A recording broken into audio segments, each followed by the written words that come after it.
tap into, okay, this bad thing happened to me today. However, I will never do that again. I've learned from that, and I know how to grow. You know, you've also got, you know, AI, which is now being implemented, that's kind of projecting ROIs and forecasts and returns.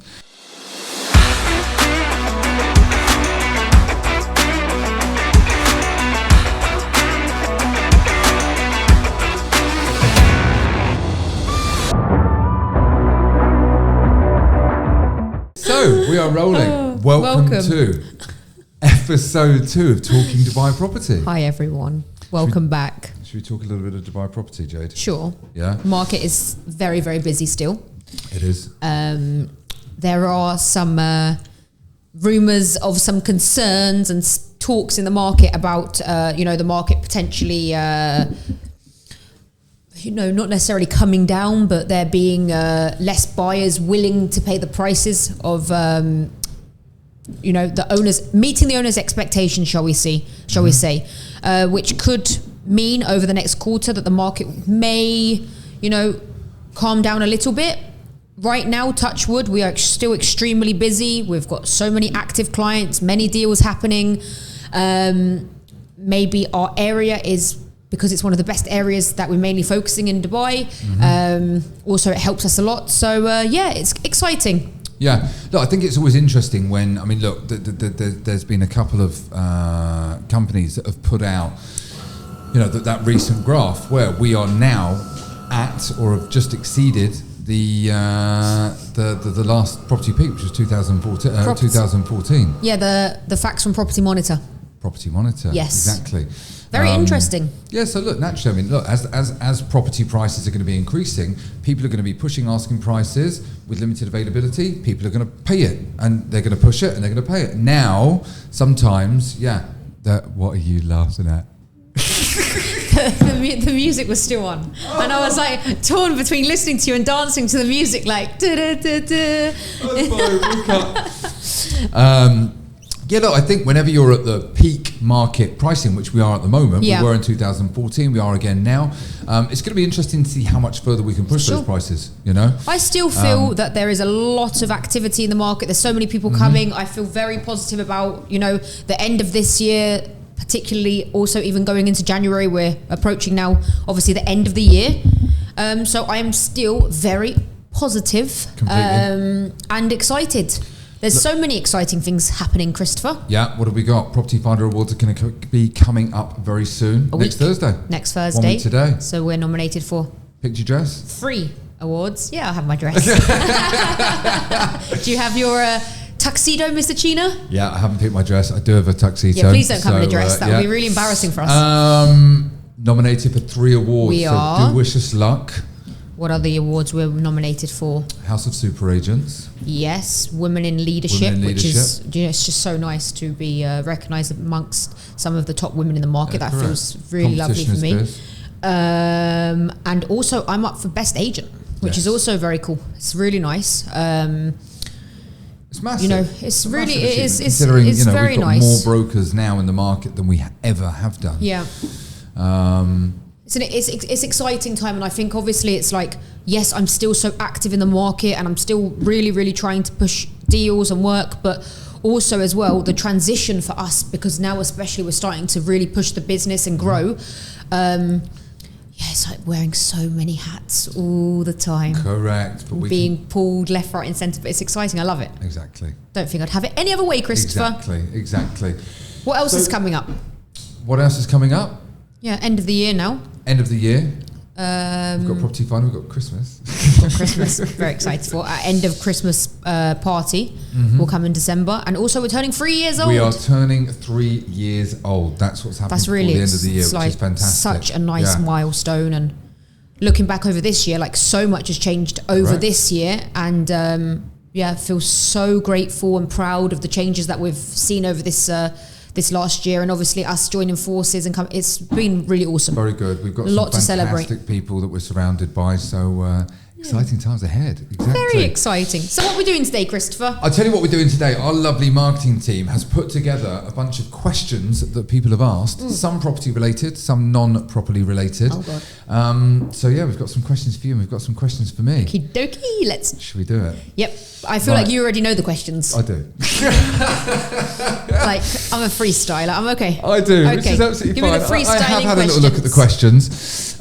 So should we'll start off with Mrs. Jade Morris. Okay. Market comparison. Look, some of the people have written in and they wanted to know, how does the luxury property market in Dubai compare to the affordable housing sector? Well, first of all, it's a lot more expensive. Correct. One's cheaper and one's more expensive. Done. What Next else would question. you like to know? The luxury sector, of course, it's a completely different... Well, actually, it's not a completely different buyer, because the luxury end can be, purchased by someone very wealthy that probably wants to use that as his own home. Mm-hmm. However, they could also be the buyer for the lower end of the market for investment. So they can be the same buyer. I don't want to say they're different buyers. But for end use, of course, they're a different type of buyer. The market as a whole for luxury has been booming over the last few years, and where, prices were happening, like there were huge transactions for 100 million, 150 million. They were very rare to see a few years ago. And if someone did that deal, like, even when I sold the house for 100 million, it was like, wow, it's 100 million. Now it's not even shocking if you see a 250, 300 million, even 600 million deal. Correct. People wouldn't really say like, wow, it's not carrying the same amazing feeling anymore, because it's common now. It's not common, but it's a lot more. I wonder when we're going to see our first billion dirham residential. Probably very soon. Exactly. I wouldn't Probably be very surprised. soon. And then, the comparison is moving. There's a lot happening in that sector, and also on the affordable sector, there is huge things happening. Like if you go out to Dubai Land and you go down, you've got past Dubai Hills and you've got Damac Hills and Tilal Gaf handing over, Ranches Free handing over, Damac Hills 2, exactly. Town Square Mirror. These communities are packed. So I do believe that yes, there are more buyers for the luxury, for the affordable housing, but also the buyers are there for the luxury. I think it's really interesting as well, just to kind of add on to that, is that Dubai has been for a very, very long time very centralized. So over the last 5 years with the introduction of these different communities, people were saying, okay, fine, it's 30 minutes out, it's 35 minutes out, 40 minutes. Obviously with the traffic at the moment, it's a little bit further. But look, I mean, if you look at, for instance, we're from the UK, commuting 30, 40 minutes is very to normal. work, even an hour, is completely normal, definitely. Right? So I think obviously with rents going up, property prices going up, some people have been forced to move out to some of these other areas. But they're still fantastic properties within great communities. Yep. And it's, facilities and all the other bits and pieces. And it's still really, really not that far away. Correct. And it's, it's not expensive, which is the main thing. Correct. So even now I've noticed, it sounds crazy. Obviously, I stay in Arabian Ranches 1, which used to take me from the office about 30 minutes. And now with all the traffic going down, past Dubai Land, it takes me a lot longer. Whereas we've got Yulia in the office living in Emaar South. Correct. And I used to say to her, it's so far. She is getting home before me. Yeah. It's like, because no one's going that way. So it's Green actually, community, right, I'm moving to Emaar South. Exactly, done. It's good to see. So these areas are becoming a lot more accessible. So if you are a buyer, it's not even worth looking on the map at necessarily where you think's far, because when the traffic is there, it can be closer. So yeah, it's worth taking that into consideration when you're looking to purchase. Good. I'm looking at my next question. Okay. Unique challenges.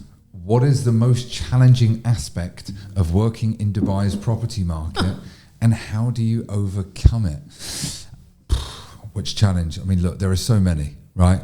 I think one of the most challenging aspects, if I'm being brutally honest, is the level of competency of potentially some of the people that are working in the market. We operate in a very, very straight, clean, clear, manner. And unfortunately, that's not always the way. You know, people trying to kind of cheat people out of deals and all the other bits and pieces. I think that's one challenge. Every day there's challenges, aren't there? There's, you know, you could have, I'm just stealing your question, but you know, you could have an owner that's serious to sell. He puts his price on the market. You've got exclusivity. You could have, you're going to have so many other agents, you know, calling him, telling him, don't give exclusivity. We've got buyers. These are the normal day-to-day challenges. And then on top of that, obviously we have challenges when it comes to hiring people, even like you're saying with competency. You can have somebody that can come and you believe this person can go on to earn so much money. But if they don't feel clean and they don't feel necessarily they're going to do it in a straight way, we don't want to be associated with that. So it's also quite challenges with HR, challenges with the day-to-day running, you know, challenges with growth, because we're trying to still continue to be agents. Correct. From a business perspective, exactly. Because look, I think from, you know, when people want to join real estate, I think it's from the outside it can look very, you know, they see the glitz, the glamour, they think it's easy, they think you just turn up, fall into a few deals. But it's not. They don't. Not everybody is ready for the hard work that's there. You know, as we always say, working, you know, in the office from 8 a.m. till 10 p.m. In the beginning, yes. The levels of rejection that you get. You know, it's fantastic. You need to fall in love with all of those things. You know, don't take rejection as rejection. You know, take everything as a learning opportunity. It's like we were just saying also the other day. You have to, every single day there's going to be rejection. There's going to be mistakes made. But if you can put the positive spin on them things and see, you know, the negative things that happen to you as actually a positive to teach you something, an experience to grow. That's when, you know, you can really tap into, okay, this bad thing happened to me today. However, I will never do that again. I've learned from that, and I know how to grow from that. That's the biggest thing. You know, whether you're talking to a client, they 100%. Ask you a question that you don't know the answer to. Okay, you know, that made you feel uncomfortable. Write it down, understand it for the next time, and don't let it happen again. Definitely. But I think it all comes from a place of caring as well. You know, if you really care about what you do, your client, and the service that you're providing, you will make sure that, you know, you do have all of the right information and you don't make those same mistakes again. Very true. Yeah, lots of challenges there. You could do an hour just on the unique challenges. Right, let's do one for you. Oh, this is a fun one. Oh, yeah. Come on then. Unexpected talent. Oh, for God's sake. Do you have a talent or skill that most people don't know about? I don't know what you're allowed to say on this, Chris. Don't tell them the weird one. Okay, an unexpected. What was it again? Talent. Okay, actually, I do have. It's actually very useful. Okay, it's a very useful talent. I have. It's very odd, and I only realised actually that I had this talent. I knew that I kind of did, but I really realised how strong it was when I opened the company. I can be sitting in a room having a conversation with you, and I'm fully in. I know exactly what you're saying. I'm like paying attention 100%. But I can also hear the conversation happening that side of the room between two. They might even be whispering. I can hear it. I know what's going on. I can hear someone on the phone to a client over there, and I can be talking to you. And then all of a sudden, I can hear an answer to a client be wrong, and I'm like, no, it's not that. Tell them it's this. That's not what you need to be doing. I don't know if it's multitasking. I feel like it's not necessary. It's more than that. Yeah. It's kind of a weird, it's weird. I like it. You can't do it at all. I'm completely the opposite. I don't know if it's a man thing. I have to be doing one thing at a time. But I think it's because everyone in the office noticed it so much and started pointing it out to me that I actually realised that many people don't have this unique talent. So yeah, that's my weird, unique talent. Love it. Very good. Right, what have we got along here? Oh, COVID-19 impact. This is for me. Still, we're talking about COVID. I know. I don't know why. In what ways did the COVID-19 pandemic after the property... COVID... Do you know what? Somebody actually sent me a picture message the other day. Picture message saying my whole family's been taken down with COVID. Him and the 3 kids. Oh, it's still there, yeah. We haven't spoken to him. And I was like, is it even there? Does it even still exist? In what ways did the COVID-19 pandemic alter the property landscape in Dubai? Wow. First of all, property prices, fell off a cliff. And then I think, what happened? Everybody that was in apartments wanted outside space because they hadn't had it. So there was a massive kind of transition over into villas, which is fine.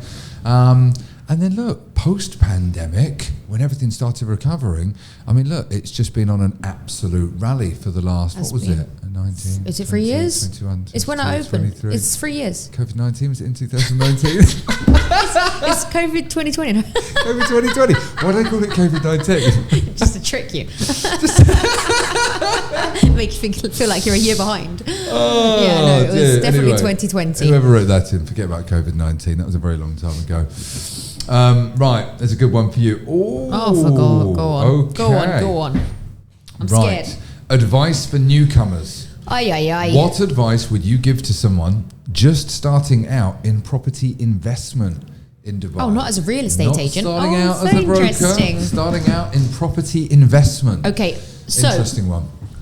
I love investing in property. Aside from being a real estate agent, I actually put my money where my mouth is. I don't just sell to clients. I actually buy also in the communities I work and good opportunities. And I like to sell and buy. I love to be, that's my passion. Now it's like transition. Of course I love selling and meeting all my clients, but I really love buying and selling property. You need to be very clear on your direction. So are you, you're starting out, you're an investor now. What is your plan? There's 2 ways. Do you want capital, everyone wants capital appreciation, of course, but are you buying to hold for a rental income? Or are you buying and hoping to resell? So there's 2 different ways of this. You either, you can go and you can take a nice townhouse or a nice villa somewhere and guarantee yourself, say a 6% return on investment. Or you can go down the route for where you will buy something that may be like a good deal. And when I say a good deal, there might be something that, a seller's serious on the market and he wants to sell now, he wants cash. So you can get it slightly cheaper. Then you either go in with a view, we go for a full upgrade, which is not really my kind of way of investing. However, it really does work. You've done it yourself a few times. It really is a good way to make money. But then you have an exit. So you are not keeping that property. You are completely doing it with the view that you buy today and then you exit with your profits. Now, of course, the second one is risky.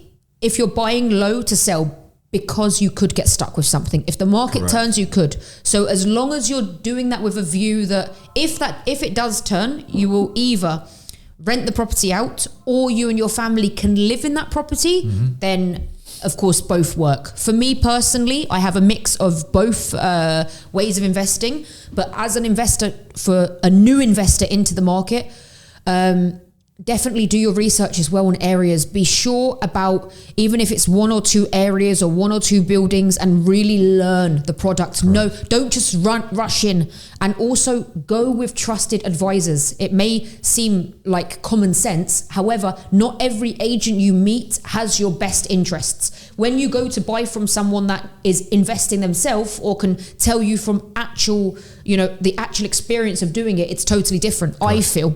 And they're not just there for the quick commission, they're there for that whole investment growth with you. When you buy, when you sell, when you rent, that's the kind of advisor that you are looking for. Like us. Correct. And our team. Exactly. You know where to find us. Yes.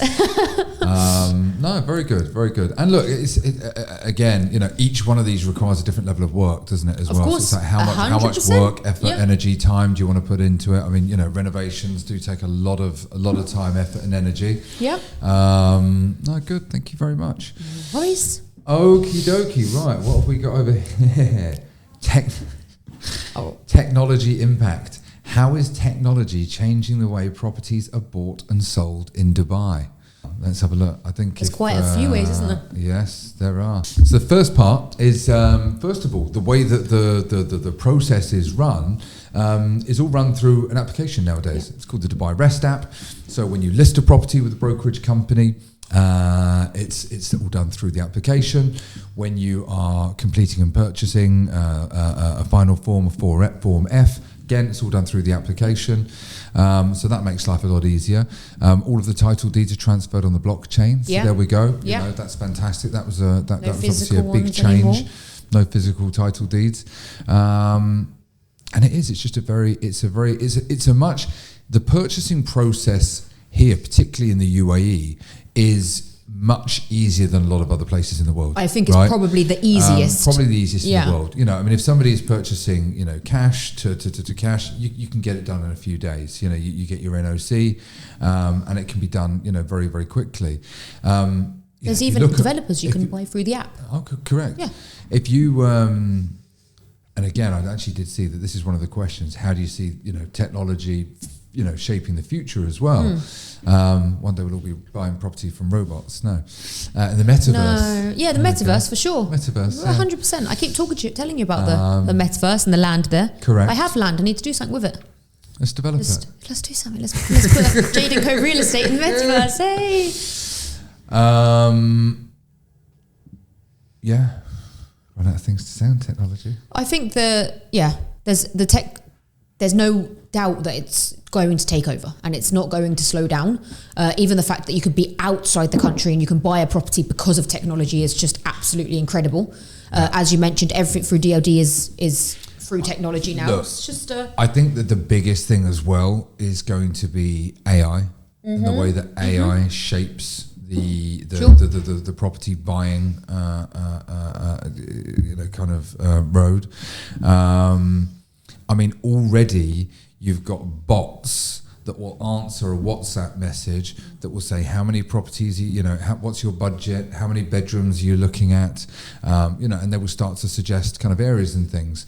Wow. You've also got, AI, which is now being implemented, that's kind of projecting ROIs and forecasts and returns.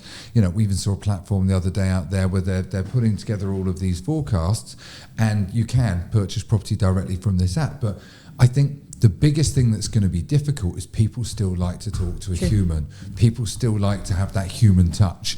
They like to have a conversation about their whys and have a little bit of empathy on the other side. But I think AI is going to be one of the most interesting things that kind of shapes the future of property purchasing. Totally agree with you, Chris. Okie dokie. Right, easy one for you. Book or movie? Is there a book or movie that has significantly influenced you? It's quite funny, really, because I don't really watch movies. You don't actually watch much television at all, do you? It's really, I don't know if it's like really, if I'm just too busy or I'm sad. No, I very, very, very rarely watch movies. I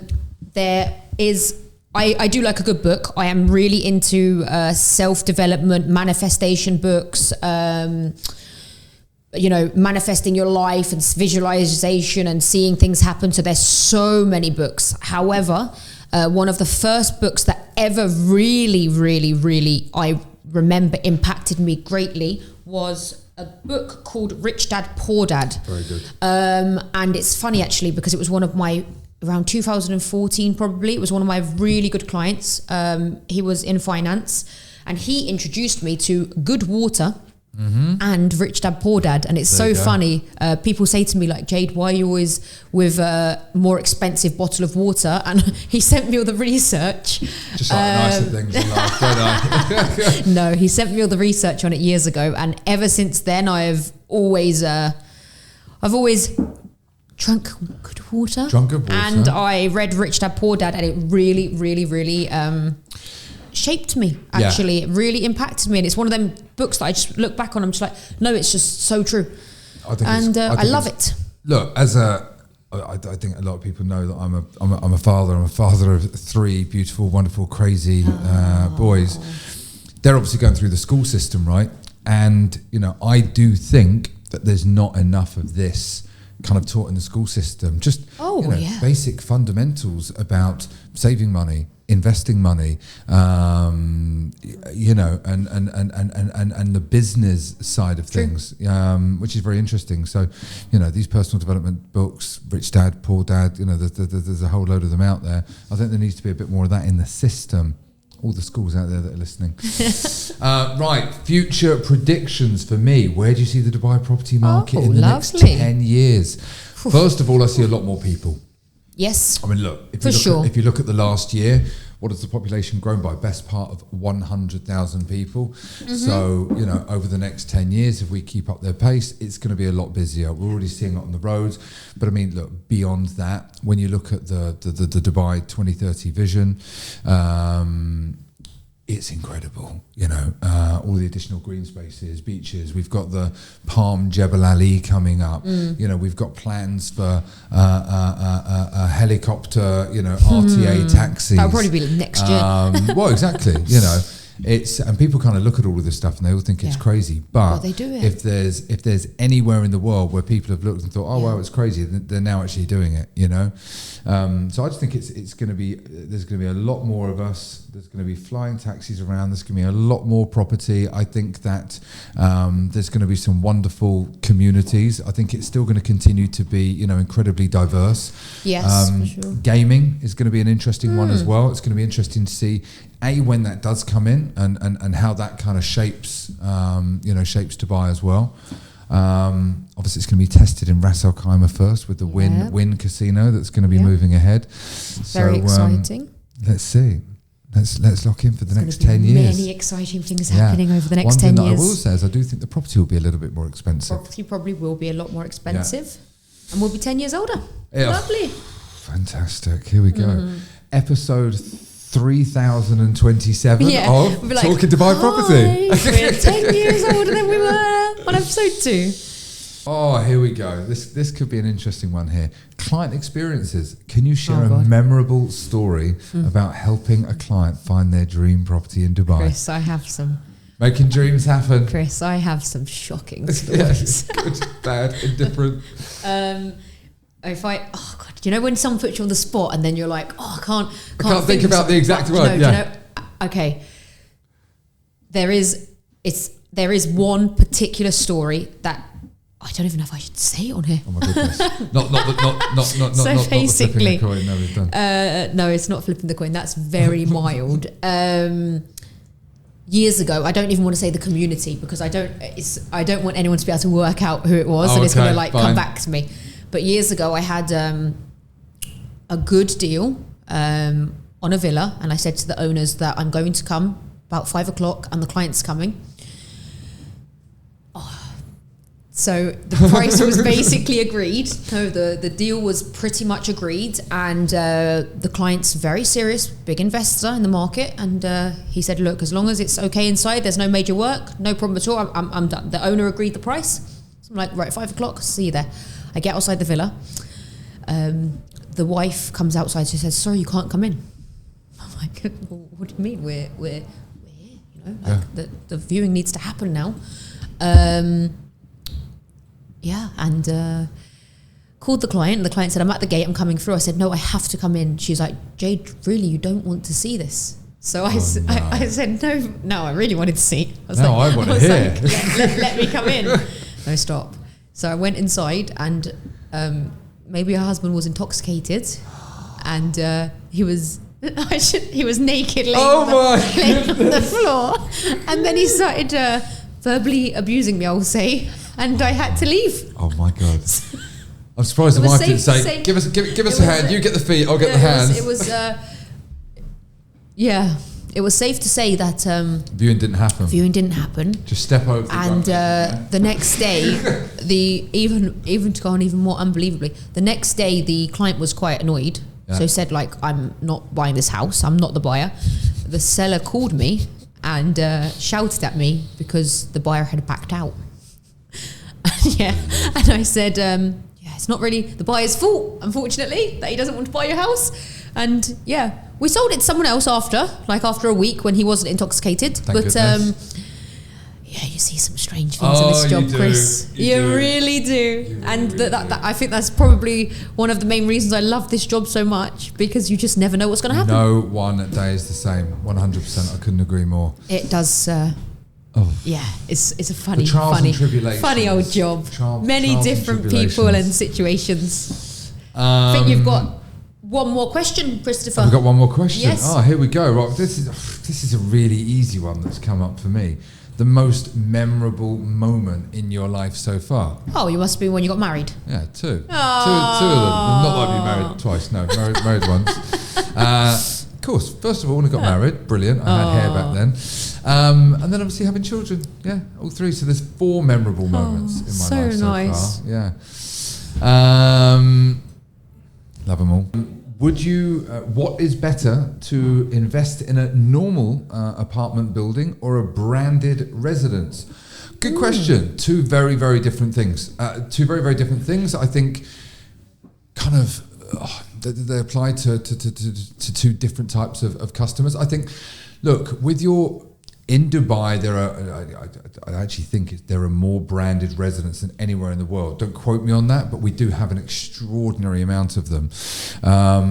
Obviously, with a brand, you've kind of got 3 categories. You have a normal luxury apartment. You have a serviced apartment, and then you have a branded apartment. A serviced apartment, so a normal apartment is a normal apartment, condo, wherever you are in the world, flat, that has obviously facilities within a building. You know, every single building in Dubai pretty much has your swimming pool, your gym, you've got a multifunctional room, various levels of facilities. Then obviously you've got your serviced apartments. So think about a hotel apartment like a Vida or a Dress. Where you can have some of Correct. Where you have a residential apartment, but then you have access to additional facilities, hotel, restaurants, bars, lounges, etc., etc. You're essentially living in a hotel. That's been incredibly popular out here. But obviously, more recently, we've had the addition of branded residents. So, sometimes it's car manufacturers. I mean, Bugatti have just recently launched, Mazzoni, fashion designers. I think, they're interesting because the people that are typically purchasing these sorts of properties have to have some kind of, or more commonly than not, have some kind of a relationship with the brand. If you're purchasing an Aston Martin apartment, is it because you've got an Aston Martin, or is a non-Aston Martin person buying because of other things there? It's an interesting one. But look, what do you think's better? I personally think in Dubai you're spoilt with choice with very good just luxury. I agree. If I'm being honest, luxury residential buildings. Yeah. I mean, if you look at the Palm, there's some very nice buildings. I mean, there are so many. Whether it's Serenia, help me out with a few others. Oh, there's so many, Chris. Even in downtown, like all over there. Downtown, they're everywhere. But Burj Khalifa, like everywhere. Like every area has incredible apartments. Personally, I would go more towards the normal apartment, or at most the serviced apartments, because I don't know. But also I wouldn't want to feel like I'm living as a tourist. I feel like if you're in a serviced apartment, there's people next to you that are kind of on holiday or passing through. So a nice normal apartment, not so like transient, high level, with all of the great facilities is the way to go, I think. I mean, look, some of them have even got co-working spaces now inside your buildings. It's incredible. So look, it's no one size fits all. There is something for everybody. I don't think there is a right or is a wrong. That would be my preference. That would be your preference. But there's a whole host of it out there. So if you want to discuss any of it, feel free to get in touch. Right. Last question for you. Hold on. Where is it here? Sustainability focus. How is sustainability being integrated into new property developments in Dubai? Solar paneling. And that's me out. Done. All done. I'm finished. Look. I think that very nice questions. Thank you for putting me on the spot. I would like to. We're going to from the next episode. You're going to be interviewing someone, I think, Christopher. We are. We're going to start having people on, right? So we're going to start with the team. We're going to have some wonderful guests coming on soon. Some industry experts, which we're very much looking forward to. So we'll be announcing them soon. Also, the team to shed some light on our main areas. Our really show our superstars. Correct. That show we our have super within agents, show our office. Do a deep dive on some of their communities and get to know some of the team as well. Yeah. Because they are truly, truly wonderful people. They're amazing. So we're looking forward to. Also, I would like to add, if there is anyone listening that is interested in, getting into the real estate market, we are actively hiring right now. Correct. We have a few new people that have just started over the last couple of weeks. It's really exciting, and now is the time really to be in touch if you're looking to get into the real estate. Yes, it's very important. Only apply if you 100% are energetic, enthusiastic, positive, hardworking, positive, looking at it for the long term, trustworthy. Yeah. And also ideally experience. However, if you we're taking on one lovely lady that is super positive and very friendly. And we believe she's got what it will take, and she's willing to work very hard. If you are somebody also that fits that category, and I mean you're willing to really, really put the hours in, we're also happy to talk to you as well. Correct. We will take a risk on a couple of people that shine, show the X factor. Good. Okie dokie. Thank you so much for listening to us. Thank you very much. Have a lovely afternoon. We need to say, morning. If you've liked it, please don't forget to like and subscribe here, or here, wherever it is. Okay.